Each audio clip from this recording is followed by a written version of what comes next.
So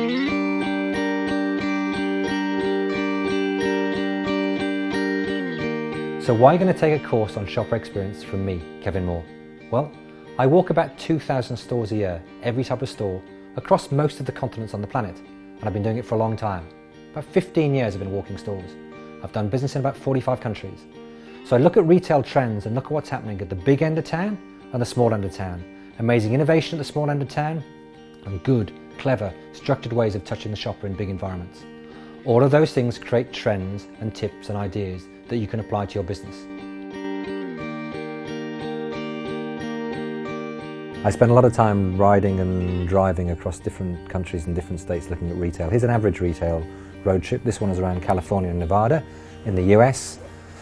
Lots of different cities, lots of different towns, over 6 days, lots of sunshine and snow. It's amazing. You're looking at Los Angeles, we're looking at Las Vegas, very different retailing. Small towns on the way up to Reno. San Francisco, small towns on the coast, very different retailing, very different views of retailing, but everything about creating a great shopper experience. Los Angeles has been the start point for 5 of my retail road trips to the US.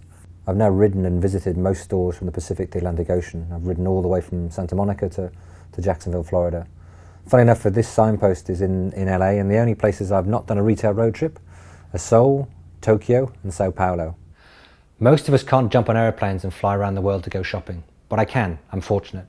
My clients pay me to do that so I can bring back advice and tips and trends to them to apply to their businesses. Whether their business is manufacturing branded product to sell through retail or running retail stores, all of it's based around creating a great shopper experience, whether you control the retail environment or you influence the retail environment. The term shopper was a phrase that wasn't used until a short time ago. The retailer would talk about their customer, and the manufacturer would talk about their consumer. And the retailer truly believed that the customer only came to their store and never shopped anywhere else.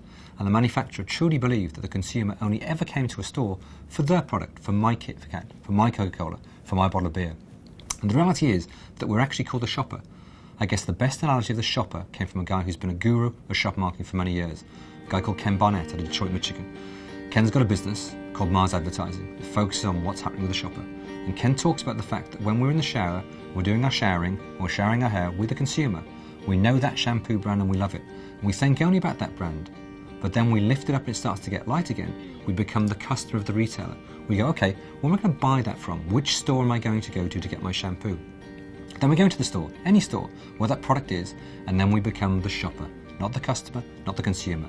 At that point, we've gone in to get that shampoo in that retailer, but we might buy another shampoo, or we might look for that shampoo in another retailer. So this whole concept of the shopper being this person who is not bound by the retail brand, not bound by the manufacturer brand, is crucial. They're attracted to both, but they're not bound by them. They may love one retailer and one brand, but they're not bound by them. So the more time I spent walking stores, I walk between 1,500 and 2,000 stores a year in every environment, whether it be electronics or mass merchants or wholesaling or stationery. I just walk stores and try to understand what I'm experiencing, what I'm experiencing because of my environment, why that price point of that display or that interaction changed the way I felt. It's all about feelings. So when I'm shopping, mystery shopping, I'm actually thinking like a shopper. I'm not in shopping mode. I'm thinking about the decompression zone when I walk in. I'm thinking about sight lines. I'm thinking about the store associates and how they engage with me.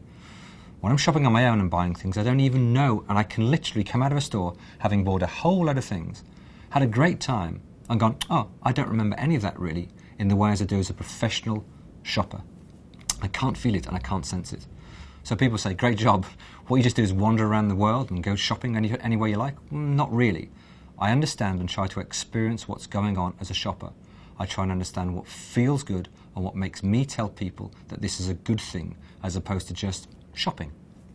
So as you go through this, try to think of yourself as a shopper, and I'm going to give you tips on how to shop as a shopper, how you can observe, record, photograph and video different retail environments to bring back tips to you, your store associates and anybody that works in and around your retail environment. I'm also going to teach you how to take those best tips, that best communication and flow it out to shoppers to bring shoppers into your store.